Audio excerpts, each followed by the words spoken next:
For Eric J on Sports, I'm Eric J, and this is what I think. When Impact Wrestling first opened their doors, the vision of Jeff Jarrett, the founder of the company, was that he wanted to create something that was different. Something that wasn't the cookie-cutter wrestling promotion that WWE had become and that WCW was becoming.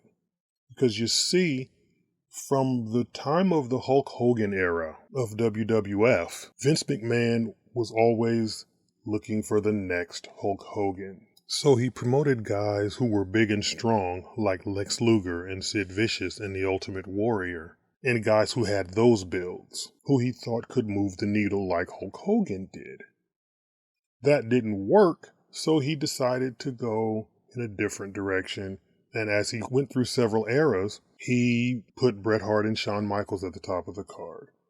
And then he started putting slightly smaller guys like Steve Austin at the top of the card. And then, as time passed, the company came full circle and went right back to putting the big guys at the top of the card. There was the Super Cena era, and now we're in what I guess you want to call the Roman Reigns, Brock, Drew McIntyre era, where all the guys look the same, and all the guys wrestle the same, and they all have the same build, and they kind of look like they could have been the next Hulk Hogan. But Impact wanted to be different. It didn't work because Impact started to become the same. A lot of comedy skits, a lot of backstage stuff, a lot of talking instead of wrestling, and all the things that some wrestling fans just don't enjoy. But then, 20 years later, I guess you could say, All Elite Wrestling hit the scene, and they were going to be different. They were going to offer something different than what WWE was offering. They brought in a bunch of different guys, wrestling a bunch of different styles, doing a bunch of different things, and no two matches were going to look the same. They were going to bring in a lot of indie guys who could do a lot of different things. They had a lot of people who could brawl. They had a lot of people who could wrestle. They had a lot of people who could fly. They had some people who could talk really well but couldn't wrestle very well. They were going to be different. And what we thought the vision of the company was a bunch of different guys who wanted a chance to show what they can do because the juggernaut that was WWE wasn't interested in anybody other than their cookie cutter brand. Because as we see with WWE, they started firing all of their smaller, more talented wrestlers and replacing them with bigger, physically fit, but not well-trained performers, sports entertainers who all look the same and who all perform the same and who are all trained at the same place and learn the same rest holds. And now the company looks like a clone factory where everybody looks the same, has the same build, talks the same, walks the same, wrestles the same, all the matches look the same. So AEW was going to be the alternative. And the people who started the company, Kenny Omega, the Young Bucks, and Cody Rhodes, their vision, we thought, was that they wanted to do something different. They wanted to have the opportunity to work, but not be worked to death, because WWE asks 300 days of you plus travel, and AEW asks about 100 to 120. So they wanted to work, but not be worked to death, be able to work how they could, and be able to work other places if they wanted to, while at the same time being paid on a relatively equal scale, and be seen on television. So the company was formed, and the company flourished, and the company started to become the talk of the wrestling business. But then all of a sudden, one of the main guys, one of the leaders of this revolution, decided he wanted to be someplace else. He decided he didn't want to be in AEW anymore. He had a contract, his contract expired, and once his contract expired, he decided he wanted to take his talents back to Connecticut. And people are wondering why.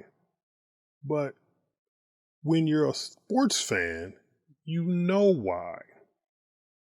And this is the point that I'm about to attempt to make, and I hope you get this. If you've watched enough professional basketball, then you've seen guys win championships as Robin, but leave the teams on which they won the championships so they could go to another team and be Batman. What that means is these guys were the second star on a team. but they wanted to be the star, and that was more important than actually winning a championship or forging some sort of legacy. Now, even guys that did it, like Scottie Pippen, who won 6 rings as Robin for Michael Jordan's Batman, is now writing books saying, you know what, I was Batman. I wasn't Robin. Kyrie Irving has left 2 different organizations because he wanted to be Batman. He didn't want to be Robin to LeBron James. He went to Boston. He went to Boston to be Batman, and then he found out that Jason Tatum and all the other guys that were there could be Batman in his absence, so he left Boston to go to Brooklyn thinking he was going to be Batman, but then Kevin Durant showed up, and now he's Robin again, and now he seemingly doesn't want to play. Kobe Bryant, as great as Kobe Bryant was, when he and Shaq played together, went to the owner of the Lakers and said, either he goes or I go. And some of it had to do with Shaq's approach to the game, and some of it genuinely had to do with the fact that Kobe no longer wanted to be Robin. So a lot of these guys in the NBA leave teams where they're Robin and winning because they want to go somewhere and be Batman and make the most money and take all the shots and do all the things that they feel like they deserve to do. And that's what happened with Cody. Cody felt like he should be the top guy in AEW. He felt like he should be paid like the top guy in AEW. He felt like he should be in the main events in AEW. And you could see it from the way he performed. Initially, when the company started, he became the first TNT champion. And he started his reign as TNT champion by giving opportunities to indie guys. Ricky Starks got a job in AEW because of Cody Rhodes. Eddie Kingston got a job in AEW because of Cody Rhodes. Daniel Garcia got a job in AEW because of Cody Rhodes. Darby Allin became a star because of Cody Rhodes. Cody Rhodes was giving matches to guys from the indies who would not have gotten a shot otherwise. And some of these guys were able to come on television, make a good showing, get signed, and now they're a part of the fabric of AEW. But as time passed, it seemed that Cody was always going to be the one doing the big dramatic promo, and Cody was always going to be the one who had the big segment on TV. But a lot of his segments fell flat and the fans got tired of them. They could see through Cody just like they saw through Roman Reigns, and the fact that it seemed as if he was being forced down the throats of the fans. So Cody, when it came contract time, asked for money, and according to reports, keeping in mind that everything that I'm saying is according to reports, this is not my opinion, even though the segment is called What I Think, this is according to reports. Cody went to Tony Khan and asked for more money than anyone else in the company was making. And at a point in time, Tony Khan might have done that. If Cody had negotiated his contract a year prior to its expiration, then he might have gotten the money that he was asking for. But since he didn't, during that time, the company signed Bryan Danielson and CM Punk and Adam Cole and Keith Lee and a lot of other people who could assume the mantle as top guy. So when Cody went to Tony Khan and said, I'm your top guy, Tony Khan said, you know what? You may not be. And if you want to be paid as the top guy, that might not be something I can do simply because I got a whole bunch of guys that I can put in your place. Because Jon Moxley was still there, and Kenny Omega was still there. Adam Page was about to become champion. Chris Jericho was still there. MJF was becoming the top guy, and MJF was a guy who became a star because of Cody Rhodes. But all of these guys could take the reins and run with them, and then you bring in Danielson and Punk and Keith Lee and Adam Cole, all guys who had been top guys other places. Now you know the top is crowded. And even Britt Baker, the women's champ, could be the face of the company. But Cody decided, I want to be a top guy. I haven't had my WrestleMania moment. I want to be showcased, etc., etc. So he decided to not sign. He didn't negotiate in good faith, keeping in mind all of this is according to reports. And he decided to go because he really wanted to go back to WWE when he said at the time the company started that it was unlikely that he ever would.